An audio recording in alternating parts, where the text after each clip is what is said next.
Iñaki Gabilondo. Son las 8:30 de la mañana. Las 7:30 en la Casa Museo de José Saramago, en Tías, Lanzarote. Buenos días, mundo. ¿Quieres un café?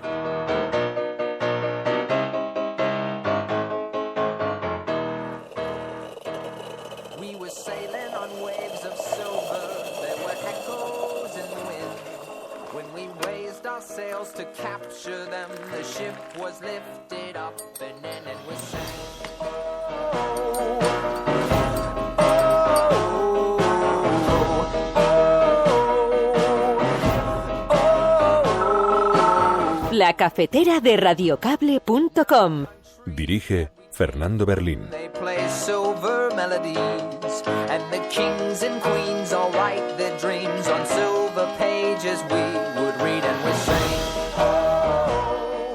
Hoy he escuchado al señor Rejón señalarnos a nosotros inexplicablemente. Yo lo que le digo es que nosotros somos muy respetuosos siempre con los debates internos que puedan tener todas las organizaciones, y desde luego nosotros no vamos a entrar en ningún tipo de descalificación ni de insulto. Somos muy respetuosos con esos debates internos que puedan tener, en este caso, el partido de Podemos, y lo que les digo es que yo estoy esperando al señor Iglesias, que un día más con el señor Rajoy al frente de la Moncloa es un día que estamos perdiendo para luchar contra la pobreza energética, para acabar con la pobreza infantil.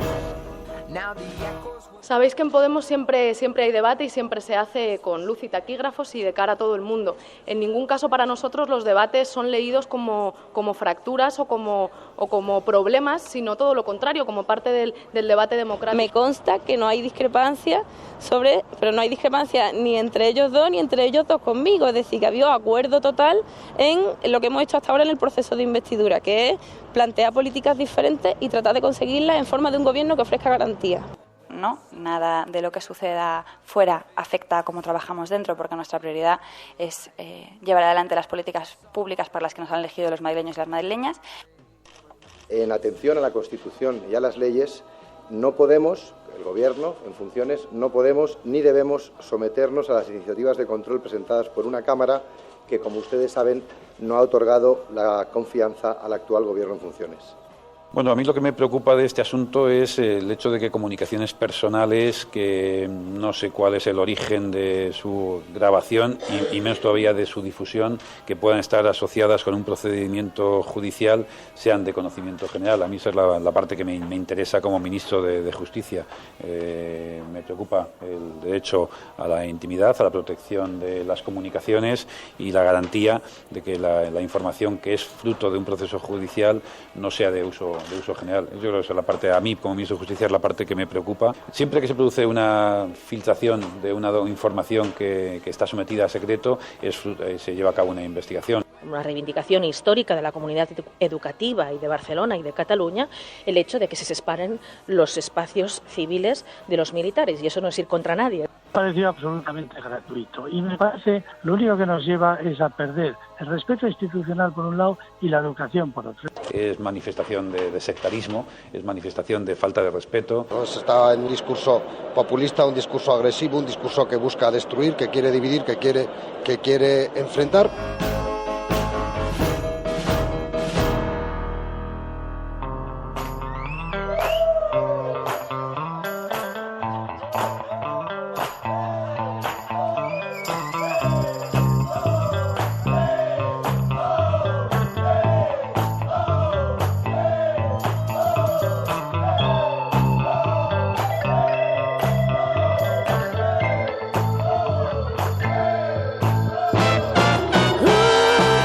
Muy buenos días, bienvenidos a La Cafetera una mañana más. Es viernes, día 11 de marzo del año 2016, una fecha enormemente simbólica, como todos sabéis, y ya darán cuenta los medios de comunicación sobre este asunto.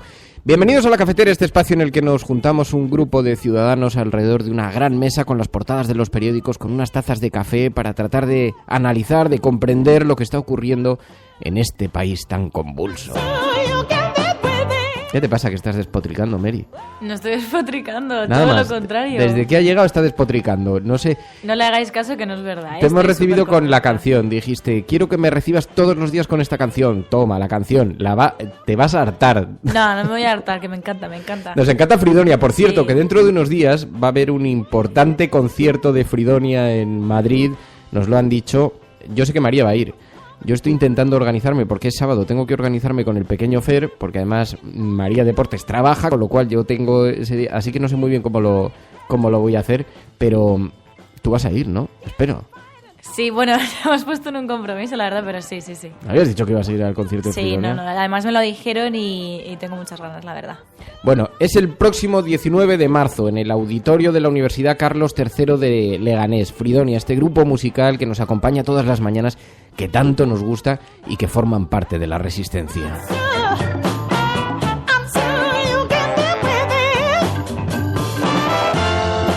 Luego no te escaquees, te coges a Miguel y te vas para allá, que es un buen concierto.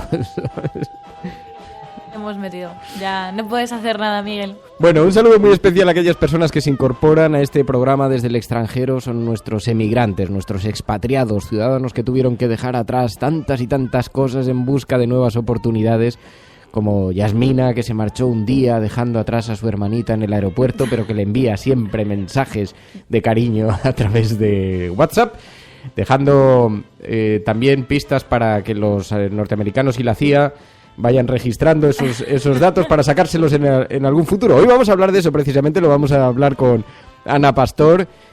Hablaremos ahora con ella en unos segundos. Sabéis que ha tenido la oportunidad de entrevistar a Edward Snowden, ese analista de la CIA que filtró datos de todas las investigaciones, de todos los pinchazos telefónicos, operaciones masivas de interceptación de comunicaciones que estaba realizando los Estados Unidos. Lo filtró al Washington Post y a The Guardian.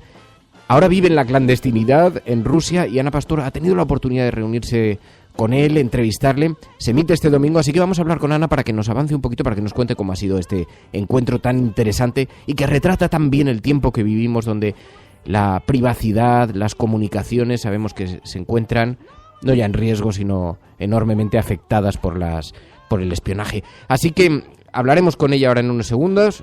Un saludo muy especial, como digo, a nuestros expatriados emigrantes y también a quienes se incorporan en directo a este programa, los miembros de la Resistencia que se conectan en directo, Lucy, DSP, Praxedes Caballero, también Luke Val. Es que claro, os ponéis unos nick que es que me cuesta leerlos a tiempo real. Va pasando además el timeline. Warpix, Kake Rodríguez, Alicia Marea, Gracia Moreno, muy buenos días. Gracia dice, feliz viernes Resistencia. Ahora levántate y piensa, Charo Chamizo, Santi Cerrato, Fernanda, Alicia en Marea, Eva India, Tribilín, Libertino, Francachela, Hardy Useful. Ahora te pondré una cancioncita de Tennessee que te va a gustar, Hardy. Víctor Maga, Fueni Pico, Enrique Quesada, Jan Bedel, PSV y Fridonia. ¡Feliz viernes! Paloma Ariazazábal, Juan Cruz, en fin, tantos y tantos amigos que se incorporan a esta hora. Escuchas La Cafetera, si lo estás haciendo, eres la Resistencia, no estás sola.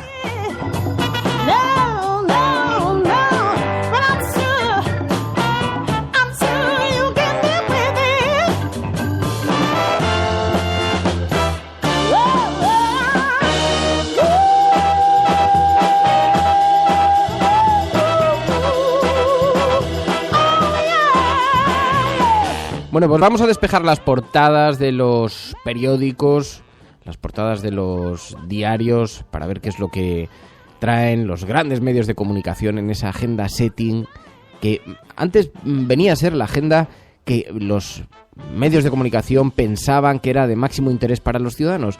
Poco a poco nos hemos ido dando cuenta que lo que se ha ido produciendo en realidad es que iban marcando la agenda que debían seguir los ciudadanos. Ha habido un enorme cambio. Por eso nosotros hablamos de la agenda setting y de la agenda de la cafetera después, dentro de unos minutos. Pero en los grandes medios, hoy el periódico El País titula en su portada: la mayoría del Congreso rechaza el acuerdo entre la Unión Europea y Turquía. El gobierno insiste en que Rajoy no tiene por qué someterse al control de los diputados al estar en funciones. Sabéis que esto ha sido enormemente polémico, una polémica de las últimas horas.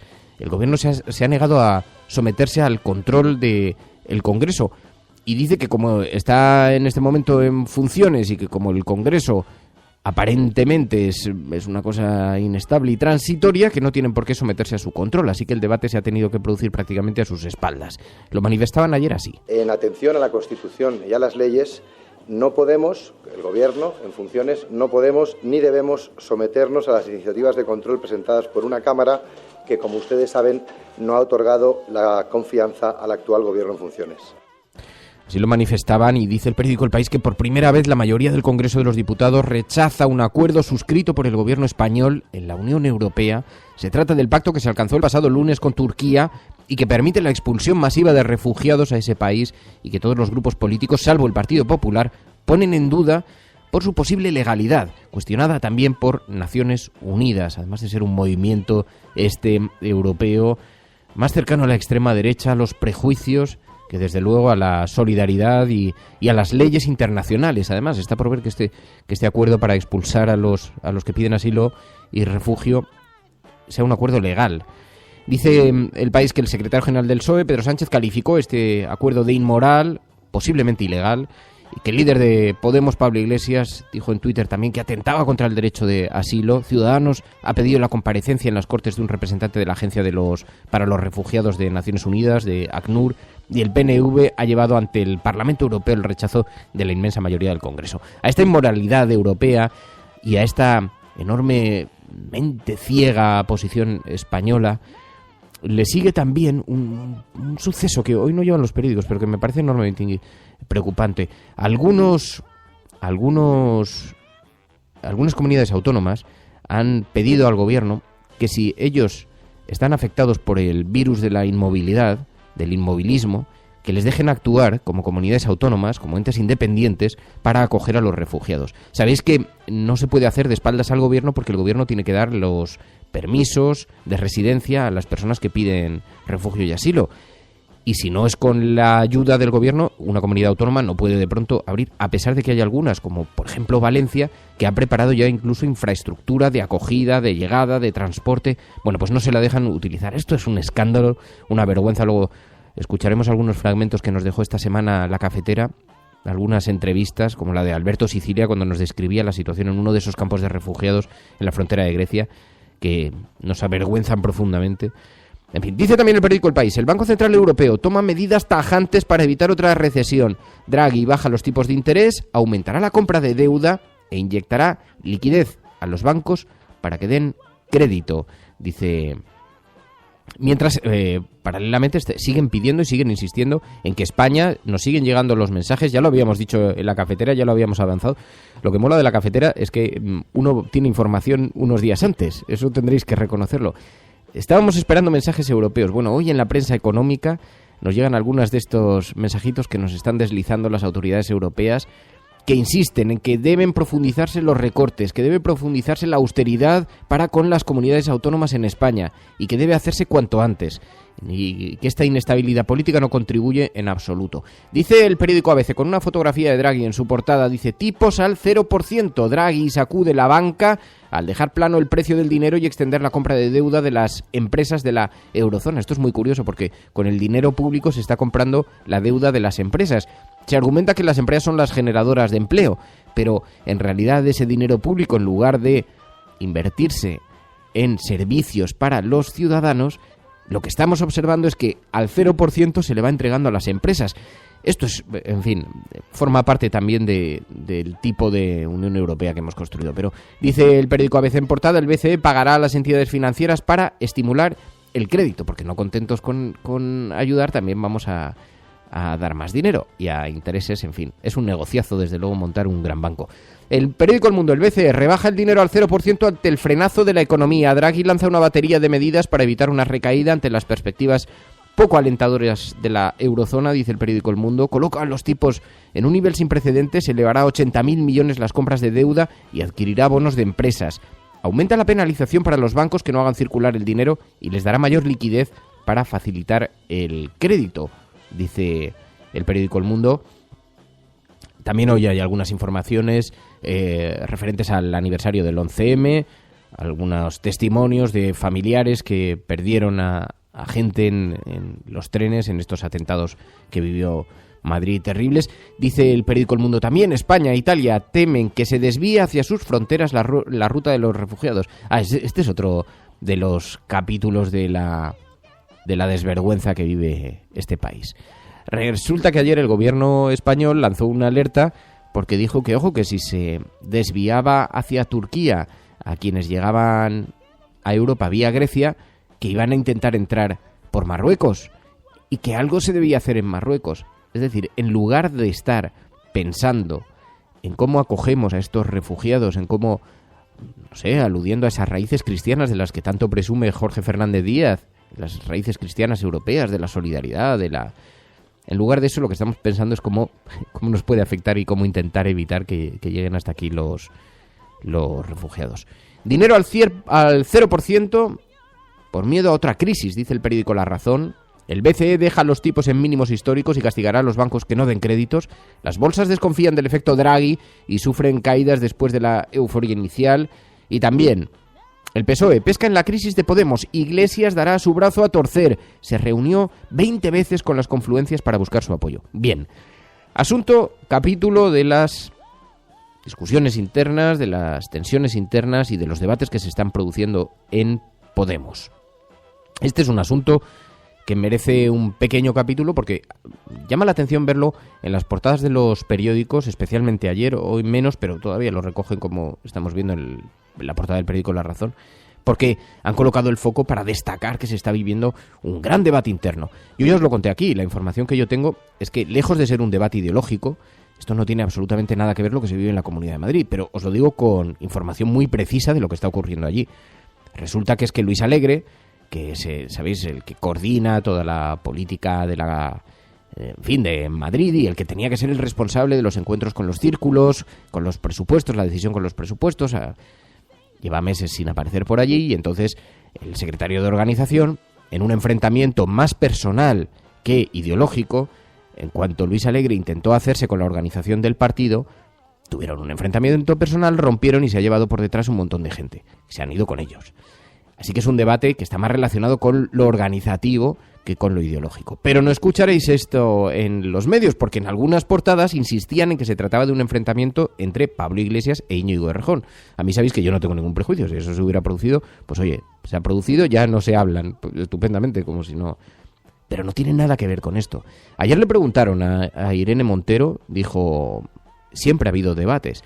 Es verdad que es algo más que un debate, hay tensiones, y esto además simboliza algo, que probablemente Podemos ha descuidado los procesos de organización interna y de coordinación interna. Digamos, el manejo de un aparato que está madurando, que está creciendo mucho y que cada vez se hace más complejo de manejar y que además con el paso del tiempo va creando pues los vicios propios de una organización grande que tiene numerosas personas procedentes de diferentes sitios, ¿no? Dijo Irene Montero, en Podemos siempre ha habido debate. Sabéis que en Podemos siempre hay debate y siempre se hace con luz y taquígrafos y de cara a todo el mundo. En ningún caso para nosotros los debates son leídos como fracturas o como problemas, sino todo lo contrario, como parte del debate democrático. Y Teresa Rodríguez también, porque hubo algún medio de comunicación que atribuyó esto a un debate ideológico, que también hay debates ideológicos intensos, pero que no se están manifestando en forma de ruptura, y muchísimo menos, hasta el punto de que más bien al contrario. Yo creo que esto ha acercado a Teresa Rodríguez con Pablo Iglesias. Me consta que no hay discrepancia pero no hay discrepancia ni entre ellos dos ni entre ellos dos conmigo, es decir, que ha habido acuerdo total en lo que hemos hecho hasta ahora en el proceso de investidura, que es plantear políticas diferentes y tratar de conseguirlas en forma de un gobierno que ofrezca garantías. Incluso tuvo que salir el Ayuntamiento de Madrid diciendo, como sabéis que forma parte ahora Madrid, Podemos, en fin, hay varios grupos ahí, tuvieron que salir diciendo, esto no afecta a la vida interna del ayuntamiento. No, nada de lo que suceda fuera afecta a cómo trabajamos dentro, porque nuestra prioridad es llevar adelante las políticas públicas para las que nos han elegido los madrileños y las madrileñas. Y entonces Podemos acusó al Partido Socialista de estar agitando esta historia en los medios de comunicación, básicamente en el grupo Prisa vino a decir, porque están intentando poner de manifiesto que hay divisiones ideológicas en Podemos y que una parte de Podemos sí que quiere pactar con Pedro Sánchez, que otra parte no, y que a eso responde la ruptura. Hay algo de verdad en lo que dijeron en Podemos, que después a Celia Villalobos le preguntaron, le dijeron, ¿qué le parecen las discusiones de Podemos? Y dijo Celia Villalobos, que tienen más que ver con el PSOE que con otra cosa. Bueno, esto se lo preguntaron ayer a Pedro Sánchez, que se reunió, fue extraño porque de hecho hay quien dice que esto simbolizó que se ha dado el pistoletazo de salida a la campaña electoral, porque resulta que Pedro Sánchez salió de un acto y permitió unas preguntas a la prensa. Y entonces fue rodeado por los micrófonos inmediatamente, llevaba unos días de silencio político, y entonces dijo que él no sabe nada de estas cosas, pero lo digo con una cierta ironía. Hoy he escuchado al señor Rejón señalarnos a nosotros inexplicablemente. Yo lo que le digo es que nosotros somos muy respetuosos siempre con los debates internos que puedan tener todas las organizaciones. Y desde luego nosotros no vamos a entrar en ningún tipo de descalificación ni de insulto. Somos muy respetuosos con esos debates internos que puedan tener, en este caso, el partido de Podemos. Y lo que les digo es que yo estoy esperando al señor Iglesias. Que un día más con el señor Rajoy al frente de la Moncloa es un día que estamos perdiendo para luchar contra la pobreza energética, para acabar con la pobreza infantil. Así que el debate existe, está abierto, y Pedro Sánchez, además, tengo la impresión de que va a pasearse por algún medio de comunicación este fin de semana. Así que parece que lo que se ha iniciado es la campaña electoral, pero mientras tanto siguen intentando aprovechar, porque si lograsen un acuerdo con las confluencias, fijaos esta información que daba el periódico La Razón en su portada, cuando dice que se están produciendo reuniones con otros lugares, se reunió 20 veces con las confluencias para buscar su apoyo. Están buscando, en cierta forma, lo que me definían en el Partido Socialista, es arrinconar a una parte de Podemos para que, bajo la presión del resto de las confluencias, del resto de grupos que van en coalición con ellos, se vean forzados a abstenerse, por lo menos ante un acuerdo con Ciudadanos y el Partido Socialista.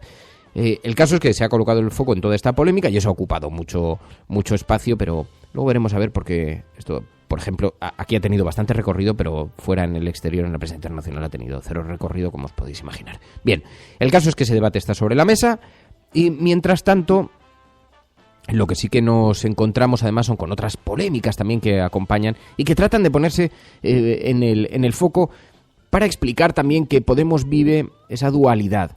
Algo de la que ya tuvimos oportunidad de hablar aquí en su día con Juan Carlos Monedero, el día que concedió aquella entrevista que le costó después la dimisión. ¿Os acordáis que Juan Carlos Monedero dijo: en Podemos siempre ha habido dos almas?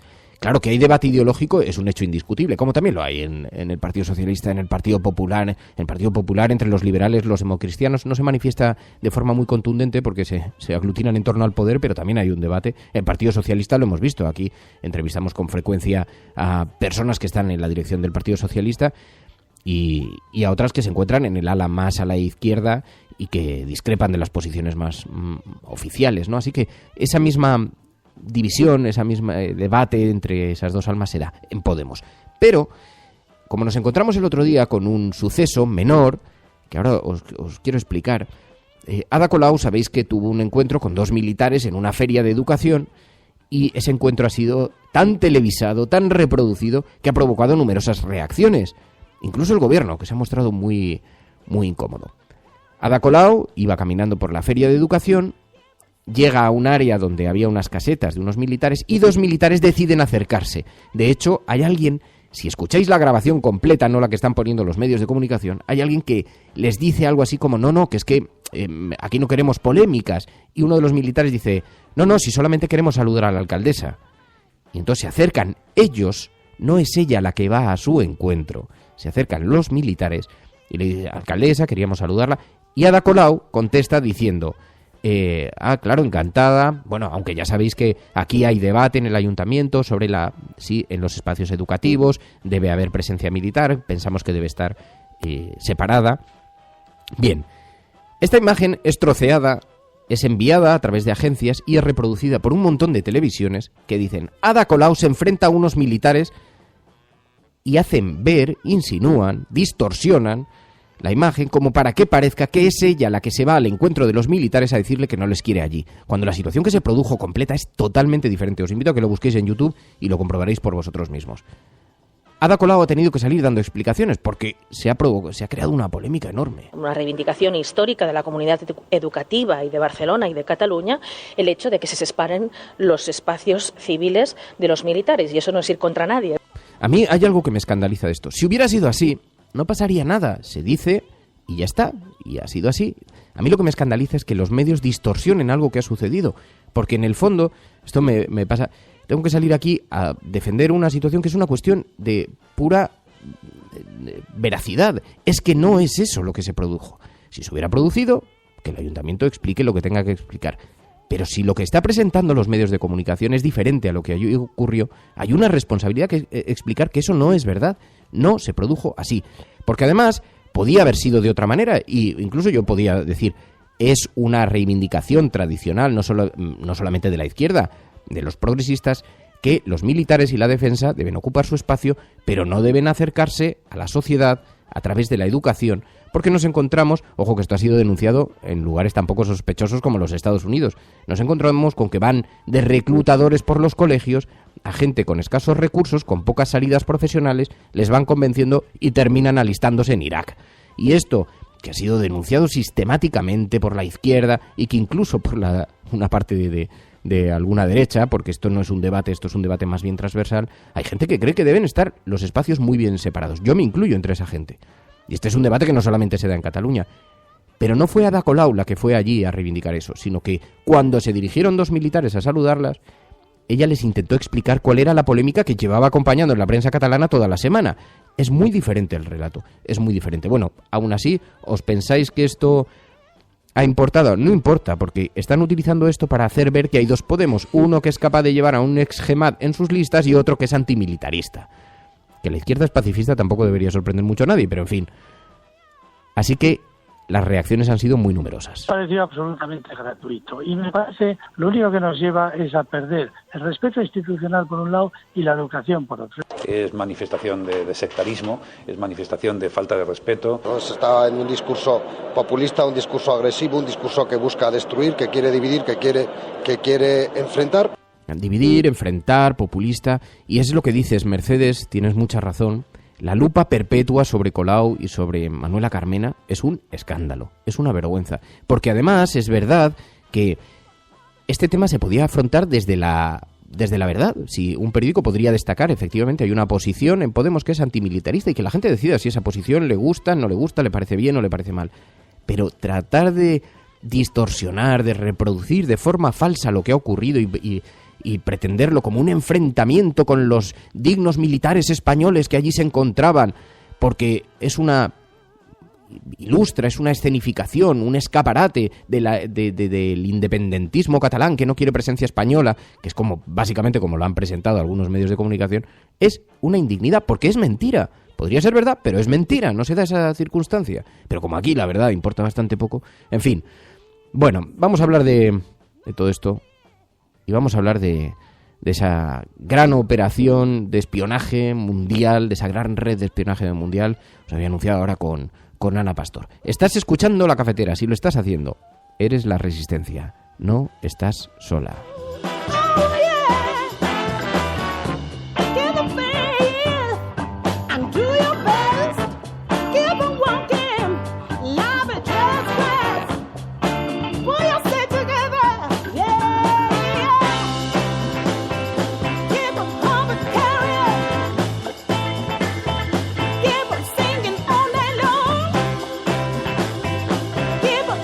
Tu colaboración es importante.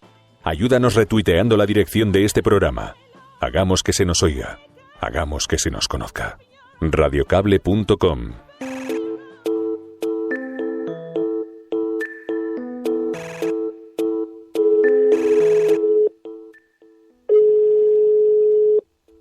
Berlín. Ana. ¿Qué tal? Radiocable.com. Ana Pastor, muy buenos días.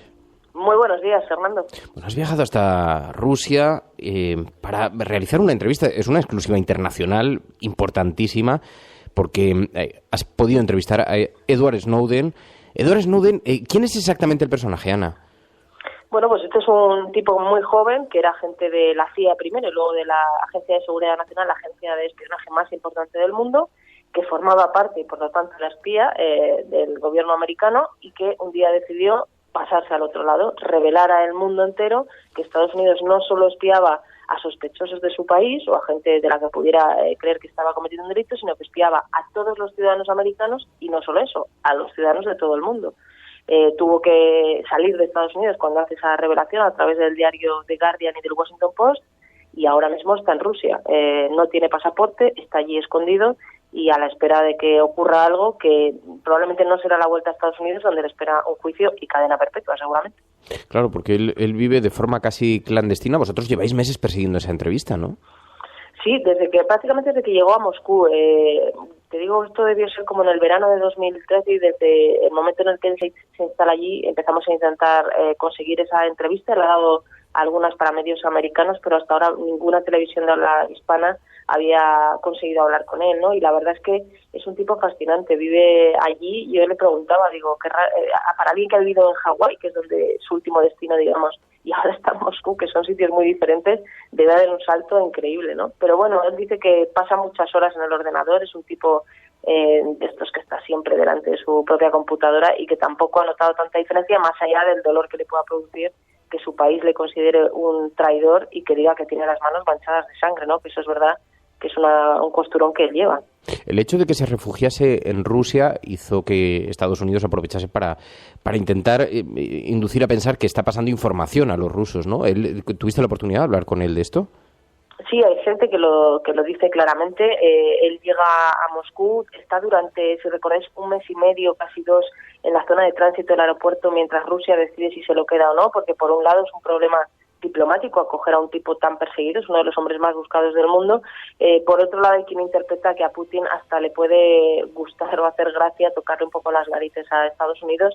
Es muy peliculero todo. Estamos hablando, Fernando, de un espía americano que se refugia en Rusia.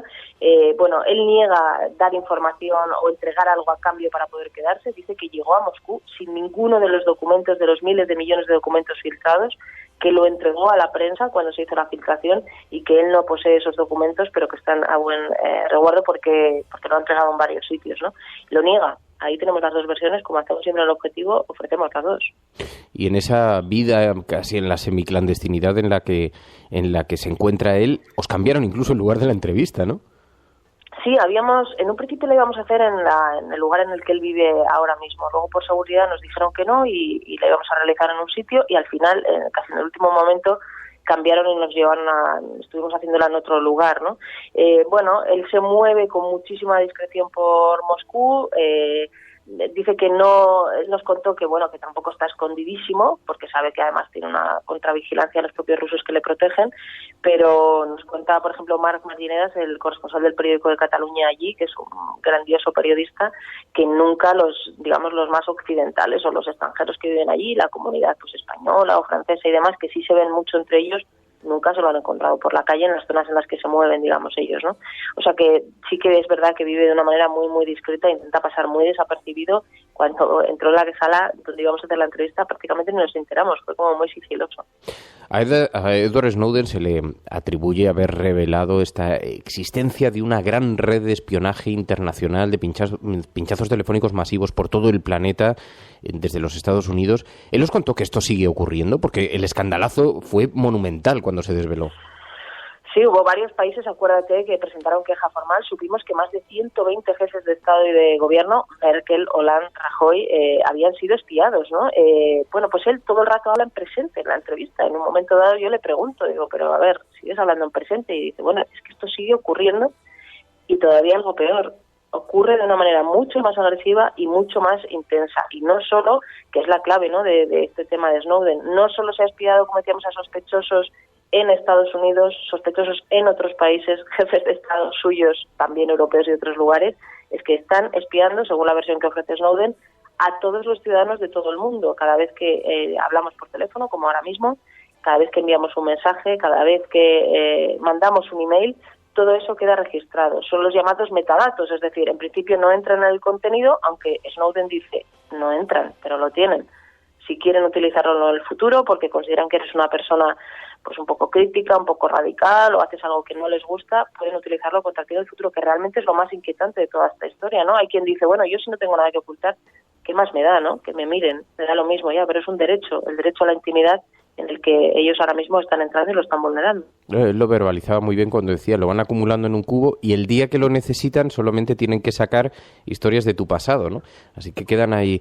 Pero fíjate, es curioso porque en realidad lo que él verbalizó es que en este casino se jugaba, porque todos los que habíamos oído hablar de la red Echelon o de Carnívoro o de en fin, todo el mundo que conoce Internet sabe que todo queda un enorme registro, pero lo que puso de manifiesto es que además se producían controles sistemáticos a líderes internacionales nacionales de todos los países del mundo. Y una cosa que me sorprendió, que contaste ayer en el intermedio con Wyoming, es que en España sigue ocurriendo que él lo vio en el ordenador cuando empezó a ver banderitas de España, ¿no? Mientras estaba analizando los datos. Sí.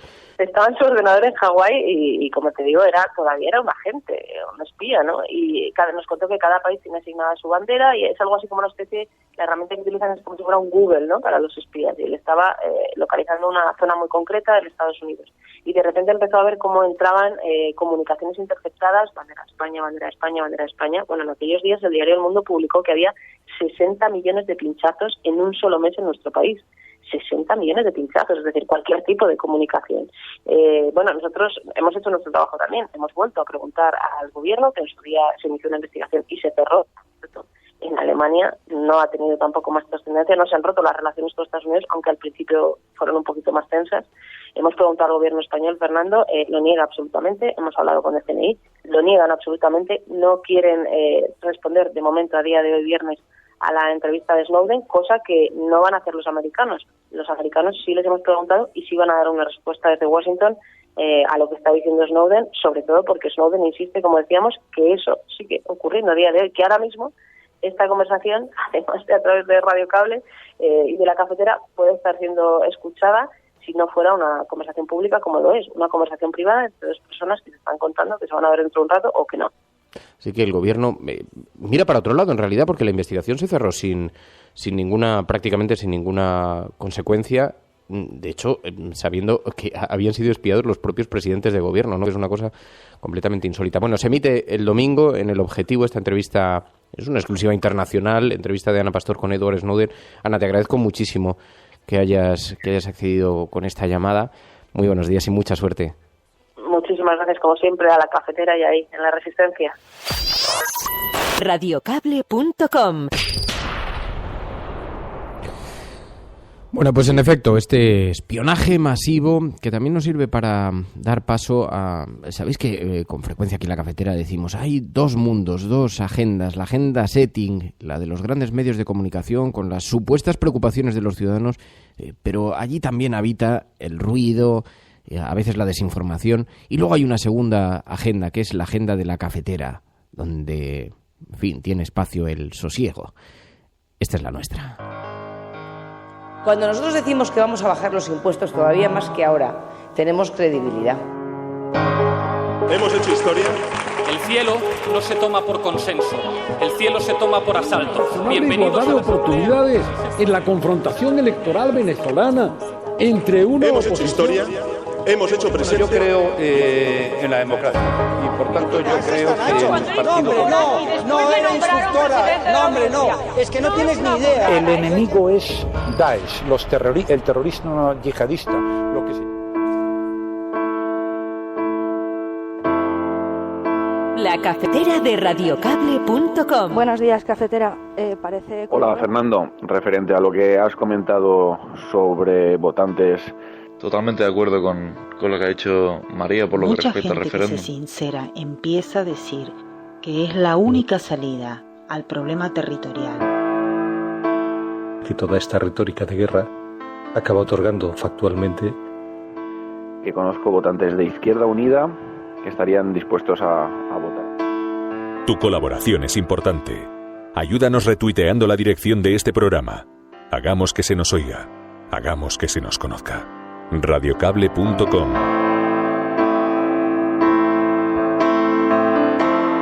Bueno, que nos estáis enviando muchas noticias sobre espionaje también relacionadas con este tema. Antes de que pasemos a escucharlas, de que nos vaya contando María cuál es esa agenda que os parece interesante y cuyas noticias nos hacéis llegar, pero alguien enviaba un tuit que decía, sí, dice, esto de Snowden, dice, lo que nos ha hecho olvidar que estuvieron a punto de derribar el avión de Evo Morales porque los Estados Unidos pensaban que Edward Snowden iba en su interior. ¿Os acordáis de aquella anécdota? Aquel avión que estuvo de aeropuerto en aeropuerto, que no le dejaban aterrizar en ningún lado, ni Francia, ni Portugal, el avión presidencial del presidente boliviano, porque se pensaban que llevaba escondido a Edward Snowden. Os puedo contar una pequeña anécdota. Es información.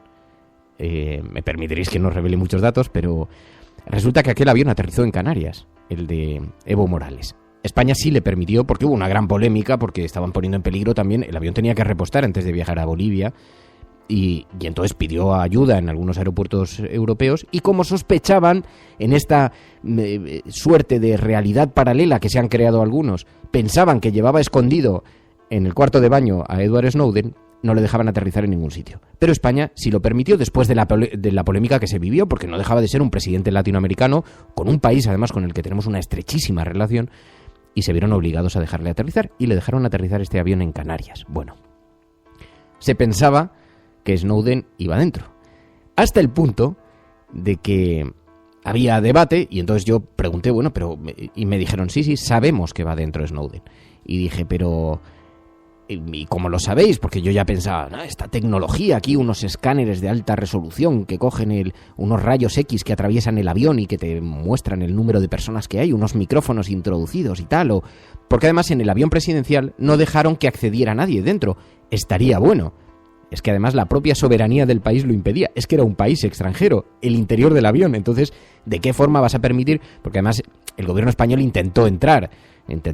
Aquello fue publicado en la prensa, ¿no? Y decían, no, a ver si pueden acceder y tal. Y entonces el gobierno boliviano decía que de ninguna manera, que cómo iban a acceder a aquel avión. Y entonces yo pregunté y dije, bueno, pero esto, ¿cómo sabéis? Porque me dijeron, sí, va dentro Snowden. Y digo, ¿cómo lo sabéis? Digo, por estos escáneres, esta realidad, yo qué sé, estos rayos X, micrófonos ocultos, ¿cómo los habéis introducido en el avión? Y me dijeron, no, hemos contado el número de bandejas que han pedido. Claro, patético. Porque claro, resulta que es que habían pedido más bandejas porque tenían más hambre. Bueno, pero ya se dedujo entonces que si pedían más bandejas era porque iba más gente en el interior. Y entonces a través de las bandejas de comida que se habían pedido, pues resulta que dedujeron que iba Snowden. Cuando aterrizó Evo Morales en su propio país y las cámaras rodeaban el avión y patatín patatán, pues solamente salió Evo Morales con su equipo. Y Snowden estaba en Rusia. Sí, amigos. Un poco de zapatilla nuestro sistema de investigación de equipo zapatilla. Pero bueno, nos están llegando muchas noticias porque en todo caso lo que sí que existen son protocolos y historias sobre espionaje interesantes a nuestro alrededor, algunas de las cuales nos estáis haciendo llegar, ¿no, María? Sí, como has dicho, muchas han sido las noticias que nos habéis enviado sobre este mismo tema, sobre espionaje, y la verdad que me ha sorprendido, las he ido recogiendo ahora mismo en tiempo real. Y bueno, suena a espionaje. Operadores seguirán el rastro de tu móvil para alimentar el censo de 2021, nos comentaba Alicia en Marea. Esta noticia es una noticia que se ha publicado en la sección hoja de router del diario.es, que titula pues eso mismo, ¿no? Que las operadoras seguirán el rastro de tu móvil para alimentar el censo de 2021. Esto me ha parecido alucinante porque sí, vi la información ayer y resulta que van a guardar los datos de dónde duermes. Claro, supongo que no los identificarán con las personas ni con el número, dirán tantos, no sé, serán porcentajes, será de gente que reside durmió en tal, pero van a incluso almacenar los lugares donde uno duerme para saber si residen en el sitio que dice el censo, si está en el mismo número de móviles. No sé, a mí me ha sonado súper, en fin. Pero... Sí, lo que dicen es que es a modo de experimento y que el rastro consistiría en eso, en rastrear a nuestros teléfonos móviles en las antenas para obtener más detalles sobre la realidad demográfica de la España de dentro de 5 años. Sí que es verdad que, serán datos que vayan registrando, y otra cosa es el uso que se haga de ellos, que seguramente sea un uso muy bueno. Luego Spice Carmelus nos dice, pues no entiendo por qué, no se está vulnerando más que un derecho, el de informar. Y con esto se remite a la noticia relacionada con lo que fue trending topic, con el compi Yogi famoso. Bueno, se refiere exactamente a la noticia de que Justicia investigará la información publicada sobre los SMS de los Reyes. Y bueno, hacía mención a que ella considera que eso se avala por el derecho a informar, y la verdad que esto también ha creado bastante debate en la opinión pública. Sí, ayer Catalá, el ministro de Justicia, anunció que se va a abrir una investigación.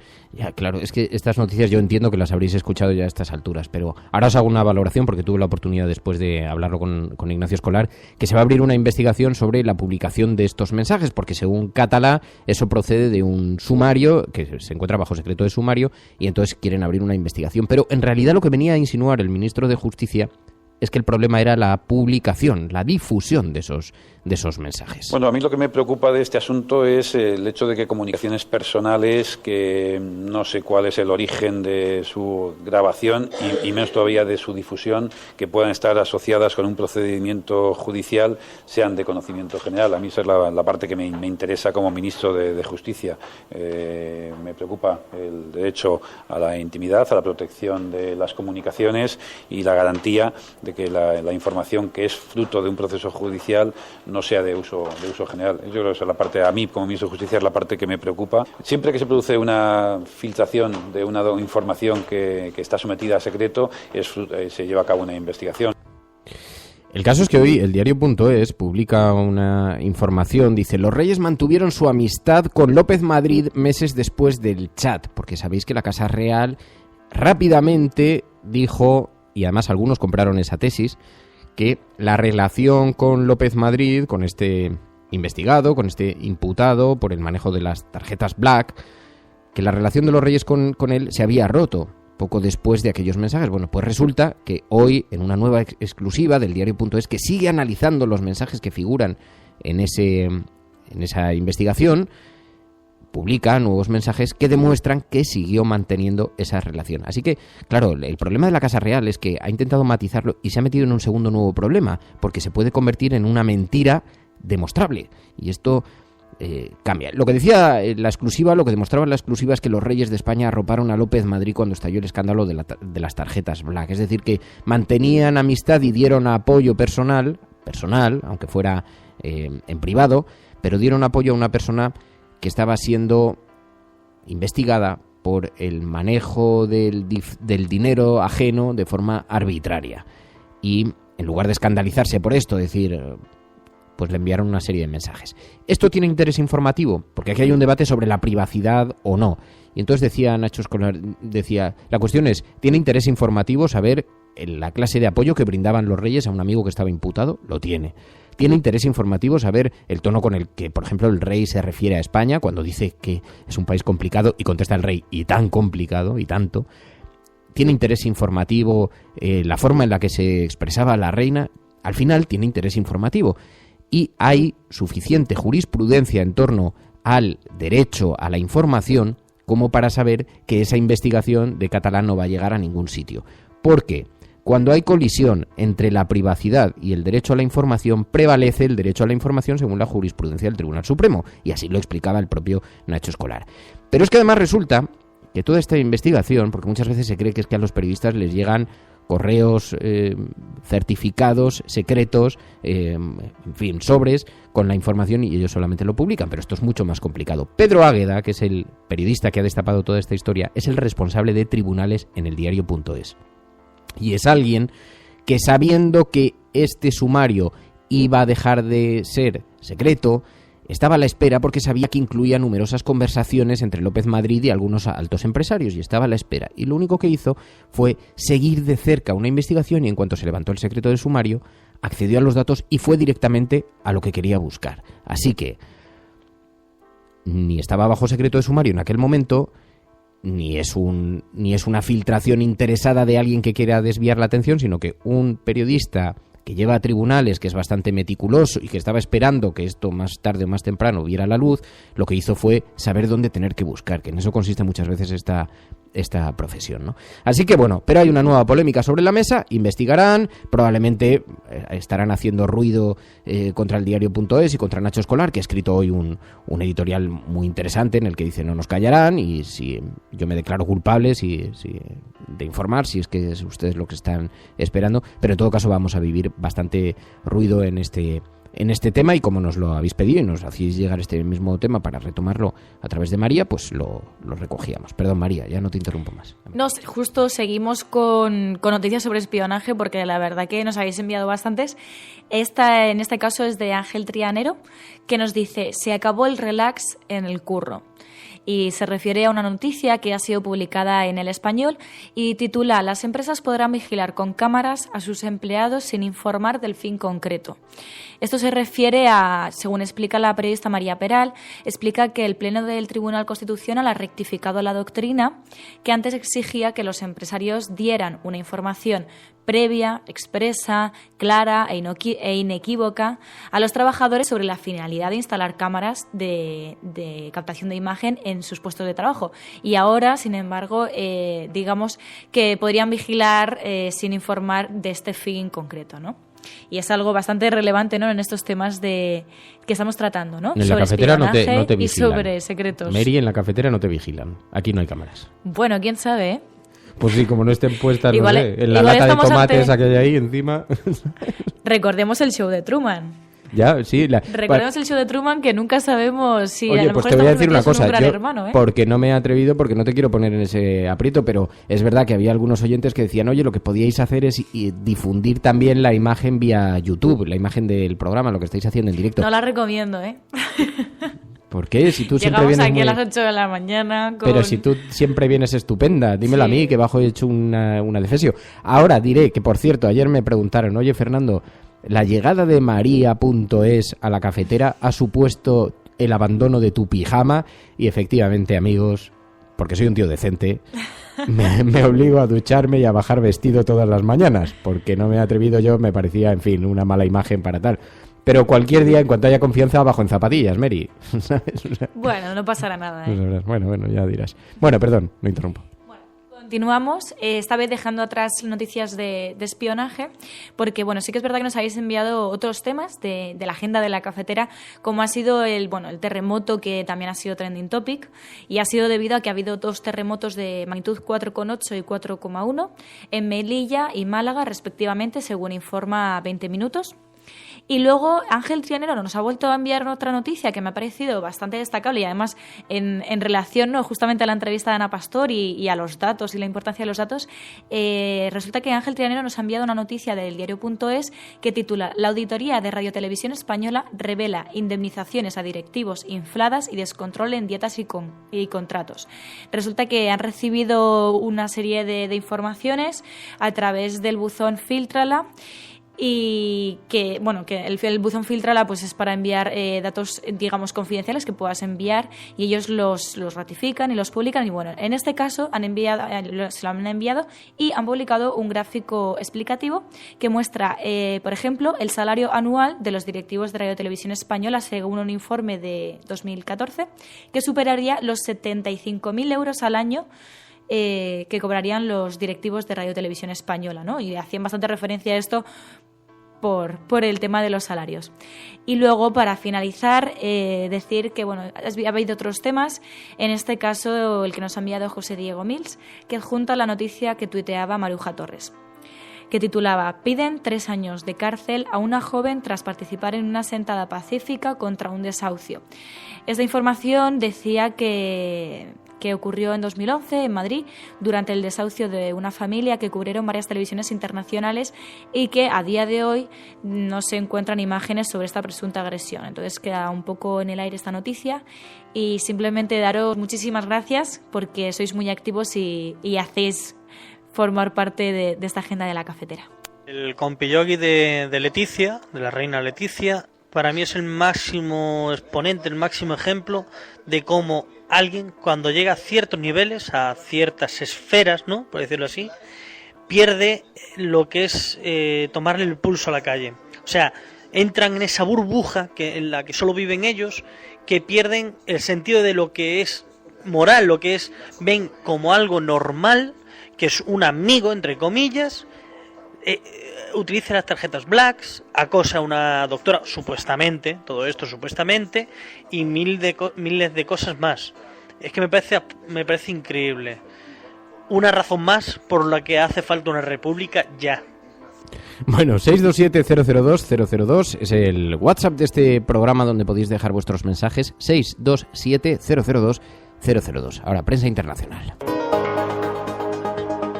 Secessionist parties in Catalonia have wasted no time following the reconvening. Vamos a esta hora con información de último minuto. A esta hora en España, el ex vicepresidente del gobierno... En España finaliza el recuento de votos en los comicios municipales y autonómicos con una participación del 64%. Rodrigo Rato is under investigation for money laundering. El lien qui avait mis en place à l'époque la opération Mare Nostrum. Migrants, including a pregnant woman. Depuis le début de l'année, près de 1000 personnes ont péri dans les eaux méditerranéennes. Pilar de la Peña, muy buenos días. Hola, ¿qué tal? Buenos días. Bueno, muchas gracias, Pilar, de nuevo por acercarnos la prensa internacional aquí a la cafetera. Esta semana lo que sí que hemos estado viendo es que algunos medios internacionales hablan de que está aumentando la presión sobre Mariano Rajoy para que dimita. Sí, hay varios, sobre todo The Irish Times, un diario irlandés, se hace eco y destaca que cada vez más personas o cada vez más partidos y políticos señalan a Rajoy como un poco la persona que está bloqueando el posible acuerdo y que ha aumentado, digamos, la presión para que se aparte y se eche a un lado. Incluso en el propio PP ha aumentado esta presión. Y después de este diario, Le Figaro, un diario francés, también lo ha destacado. Lo que sí que manifiestan es que la indefinición política en España continúa, ¿no? Sí, eso lo recogen varios medios. Hablan del limbo político, de que hace ya más de 2 meses y sobre todo que no se vislumbra solución a corto plazo. ¿Sobre la crisis de Podemos han recogido algo? Pues poco. Ha habido un par de medios, así que hayan publicado Político y The Newsweek, sí que se han hecho caso. Hablan un poquito de las dimisiones en Madrid, de cómo puede esto afectar al partido, aunque también ha habido algún corresponsal, por ejemplo Graham Keeley, de The Times, que dice que tiene la duda de si esto realmente va a ser un problema para Podemos o si es un poco una reacción de los medios ante esa falta de noticias que hay en España. Claro, te lo digo porque aquí en España ha tenido una enorme repercusión en algunos medios. Hay quien atribuye esto a una campaña política, pero sin embargo es poco recogida ese debate interno de Podemos en la prensa internacional. ¿Los mensajes de Leticia al imputado López Madrid? Eso también ha tenido bastante impacto. Los han recogido medios como The Guardian, como Le Figaro, La Libre Belgique, que es un diario belga, incluso creo que había un diario de Malasia. Todos hablan un poquito del impacto que esto supone para la monarquía y del escándalo que ha provocado los mensajes de Leticia a López Madrid. Claro, sospecho que les interesa más la parte costumbrista y casi de corazón por ser mensajes de la propia reina que por el foco que esté poniéndole mensajes de una cierta confianza a un imputado, ¿no? Todos recogen, incluso detallan textualmente los mensajes que se han publicado, aunque sobre todo enfatizan en que esto llega en un momento en el que la monarquía, en que el rey Felipe VI pues intenta revivir un poco el prestigio y en fin, limpiar y mejorar la imagen de la monarquía, que ha estado bastante afectada por los escándalos. Es que es la primera gran crisis de Felipe VI que, como vemos, tiene repercusión en la prensa internacional. Oye, Pilar, y nos extraña, nos llama mucho la atención, aquí lo hemos tenido la oportunidad de conversarlo tú y yo, pero mucho el vacío que existe en la prensa nacional de la crisis de los refugiados en las fronteras europeas. ¿La prensa internacional sí lo está recogiendo? La prensa europea mucho. Ha sido portada en la mayoría de los medios franceses, alemanes, un poco ese acuerdo con Turquía y un poco esa como dejación de funciones hacia Turquía, ¿no? O sea, que se encargue Turquía de este problema. Sí que ha sido, ya te digo, bastante comentado y bastante destacado en medios de Italia, de Francia, de Alemania. Muy poquitos de Reino Unido. En el Reino Unido se encargan y han prestado menos atención, pero en el resto de los medios europeos sí que ha salido bastante. No, probablemente que el Reino Unido no ponga el foco sobre eso significa algo, tiene algún mensaje, ¿no? Siguen muy pendientes del Brexit, de la posible salida de Reino Unido, así que en este caso le han prestado poca atención. Y allí se están debatiendo medidas sobre los inmigrantes y cómo los inmigrantes europeos allí, así que esto probablemente tiene algún sentido. Pero bueno, en todo caso sí es interesante porque es una noticia. Es una gran crisis humanitaria, probablemente la crisis humanitaria más importante que vive Europa desde la Segunda Guerra Mundial, y es interesante que no haya tenido mucho espacio aquí en España y sin embargo sí en el extranjero. Pilar de la Peña, Pilar, muchísimas gracias. Un abrazo, hasta luego. Estás escuchando La Cafetera, radiocable.com.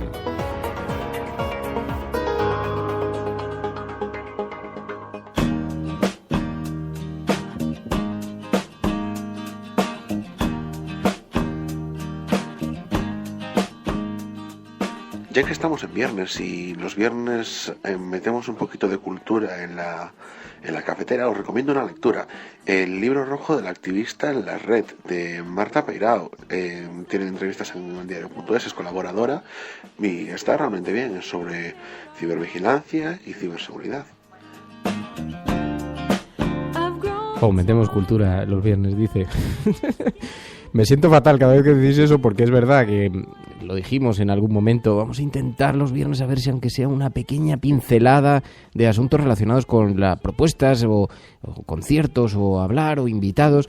Pero claro, la actualidad nos va arrasando y luego la las dificultades para organizarnos en torno a eso, porque al final hacemos lo que podemos. Pero, Mary, lo que sí que me he comprometido es a que lo revisemos, que intentemos que los viernes haya alguna cosa. No sé si lo metemos en la agenda de la cafetera o buscamos un espacio propio, pero que se hable de la cultura. Vamos a intentarlo. Os pido comprensión, eso sí, porque estos meses, pues, en fin, son duros, ¿no? ¿El qué me decías? No, te recordaba que habías dicho, cuando he llegado me ha dicho, tenemos que hablar de Fukushima, ¿no? Y entonces he estado buscando y tal, y bueno, es que hoy se cumplirían 5 años de la catástrofe de Fukushima, y según informa La Vanguardia, dice, han pasado 5 años desde el desastre nuclear de Fukushima y el edificio del reactor número 3 en la planta nuclear sigue siendo una maraña de hormigón y metal. Casi 18.000 personas murieron a lo largo de la costa noreste de Japón tras el terremoto y el tsunami del 11 de marzo de 2011. Y simplemente pues queríamos recordarlo para que no quede en el olvido y tenerlo presente. Bueno, como es una catástrofe además sobre la que se puso muchísimo el foco hace 5 años, que poco a poco ha ido abandonando las portadas, pero lo que nos dicen desde allí los grupos ecologistas siguen denunciando que se sigue produciendo una enorme cantidad de radiación, se sigue proyectando al exterior y claro, nada de esto es un asunto que, como va a continuar en las próximas semanas, ahí sí que me comprometo, porque además es un asunto que me parece muy interesante, porque además Fukushima, sabéis, que es una hermana gemela de la central de Garoña. Y sí que me comprometo a que lo abordemos ahora que en este momento está precisamente el debate sobre la mesa de si extender la vida útil de Garoña o no. Así que lo hablaremos aquí a ver si con Juan López Duralde o con alguien de Greenpeace o alguna organización que nos pueda contar, más allá de lo que están contando las autoridades, lo que sigue ocurriendo en Fukushima. Bueno, estás escuchando La Cafetera. Si lo estás haciendo, no estás sola.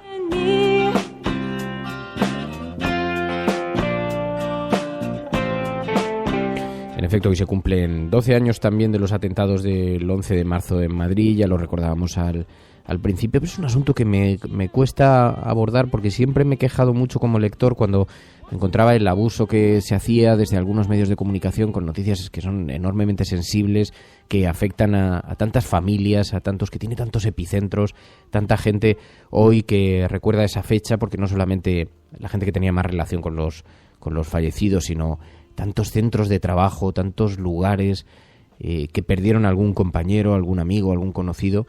Y por lo tanto nunca he sabido muy bien cómo aproximarnos a esta noticia, más allá de consignar que es una fecha y que obviamente los ciudadanos tienen presente en su recuerdo a toda esta gente que perdió la vida en los terribles atentados de Madrid.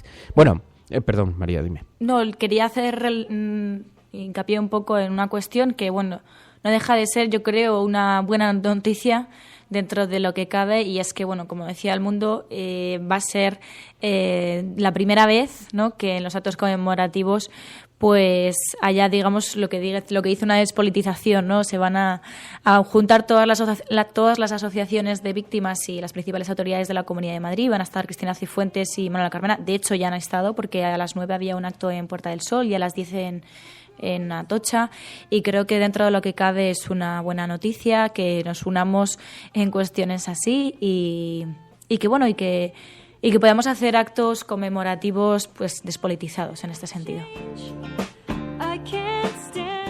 Bueno, las portadas de los digitales. Dice Público.es: López Madrid urdió una reunión con el rey Juan Carlos para cerrar negocios de OHL en Arabia Saudí.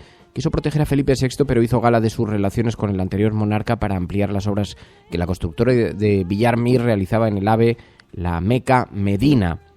Y publican algunos documentos que mostrarían eso en la portada de Público.es. Infolibre muestra una imagen, que es la imagen a la que me refería cuando decía que el PSOE ha dado pistoletazo de salida a la campaña electoral. Pedro Sánchez conversando con una comerciante del mercado de la Plaza de Lugo, con una pescadera que estaba en ese momento, pues estaba descuartizando un pulpo y tiene las manos manchadas de tinta, y entonces a Pedro Sánchez parece que eso le hace mucha risa y está rodeado de cámaras allí, muy campechano, comprando pescado. Así que, dice Infolibre, bloqueo total entre los partidos una semana después de la investidura fallida de Pedro Sánchez. Y también Errejón acusa al PSOE de lanzar un ataque a Podemos para tapar su giro hacia el Partido Popular.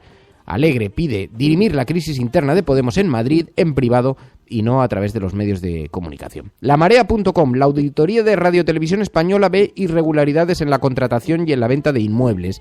Dice Lamarea.com que el informe del ejercicio 2014 señala pérdidas de patrimonio por la venta de Estudios Buñuel a mitad de su valor y trato de favor a diversas productoras. Y dice, además, detalla que una gran parte del cine español se queda en el cajón. Y en la portada del diario.es, los Reyes mantuvieron su amistad con López Madrid meses después del chat, era la portada a la que nos referíamos también antes, y en el español.com, esa información a la que aludía María hace un momento, el Tribunal Constitucional avala que las empresas utilicen cámaras para vigilar a sus empleados sin decirles por qué.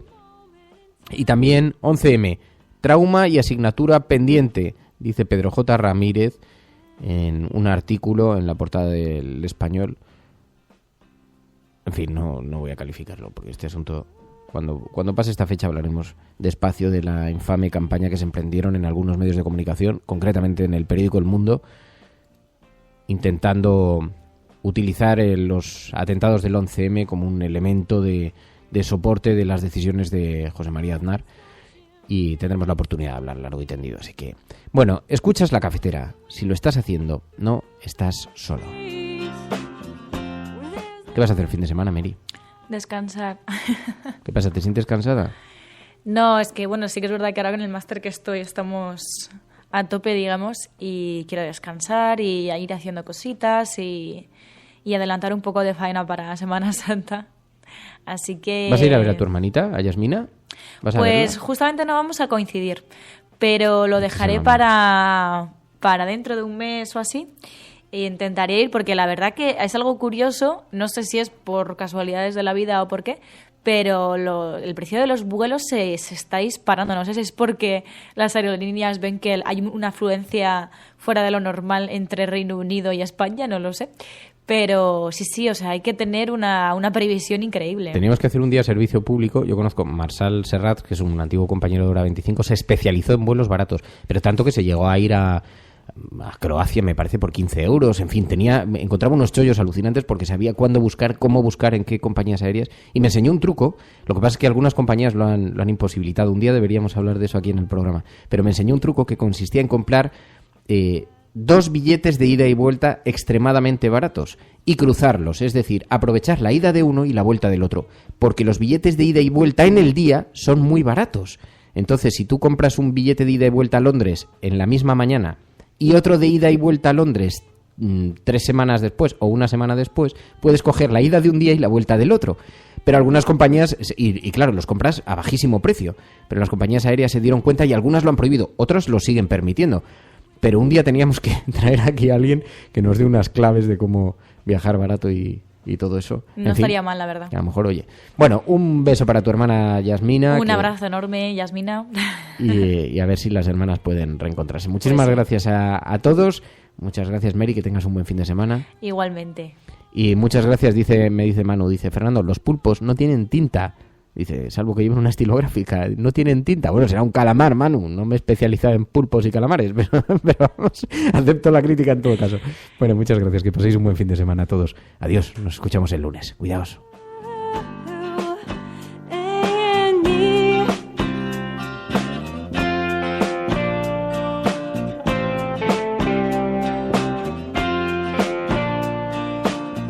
Tu colaboración es importante. Ayúdanos retuiteando la dirección de este programa. Hagamos que se nos oiga. Hagamos que se nos conozca. Radiocable.com.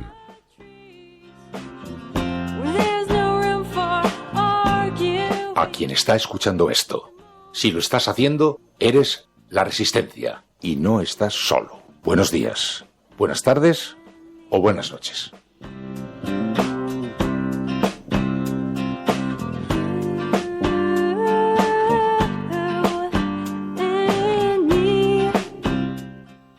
Es verdad que se me olvidaba que le había hecho una promesa a Hardy Useful. No nos íbamos a ir sin darte una alegría, Hardy. Hay un rincón donde importa lo que opines tú. Es una radio diferente. Como dice Rojo cabreado, dice, si en el fondo te gusta y lo sabes. Es medio clandestina, el secreto lo guardas tú. Bueno, ahora sí. Adiós, pasadlo bien. Hasta luego. Puedes seguirnos en las redes o en radiocable.com. Comentamos las noticias con el aroma de un café. Todas las